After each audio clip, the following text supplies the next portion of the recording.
तर नमस्कार मित्रांनो, बिग बॉस मराठी 6च्या घरामध्ये आताच्या टाईमवर इथे नाही का राशन टास्क जे पहिला भाग होता, म्हणजे जे पहिला टास्क होता, सर्वांना बेडरूम नाही का पूर्ण जर साफ करायचं होतं, पहिले सारखं करायचं होतं, ते पण 6 मिनिटामध्ये.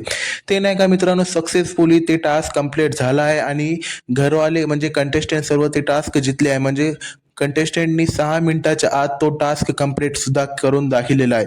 यावर बिग बॉस खूप जास्त खुश झाले आणि बिग बॉसने म्हणले की तुमचा हा टास्क सक्सेसफुली जे नाही का कंप्लीट झाला आहे आणि तुम्ही हे टास्क सक्सेसफुली जिंकला आहे. आता बघूया समोरच्या टास्कमध्ये काय होणार. अगर जर समोरच्या टास्कमध्ये ह्यांनी हारले तर ह्यांच्या हातातून गोल्डन तिकीट निघून जाईल. म्हणजे गोल्डन तिकीट नाही, गोल्डन राशन कार्ड जे नाही का ह्यांच्या हातामधून निघून जाणार आहे. मित्रांनो, ह्यांना जर ते गोल्डन राशन कार्ड भेटलं नाही ना, मग घरामध्ये खूपच जास्त कल्ला बघायला मिळू शकतो आपल्याला. कारण त्या गोल्डन राशन कार्डमध्ये ह्यांना 100% राशन भेटणार आहे. जर ते राशन 100% भेटून नाहीतर 50% नाहीतर 25% जर भेटलं तर ह्या सर्वांमध्ये राशनला घेऊन एक दुसऱ्यासोबतच भांडणं होतील. तर मित्रांनो, याबाबत तुम्हाला काय वाटतंय कमेंटमध्ये तुमची राय नक्की सांगा. भेटूया पुढच्या व्हिडिओमध्ये पुढच्या अपडेट सोबत. तोपर्यंत बाय बाय, टेक केअर.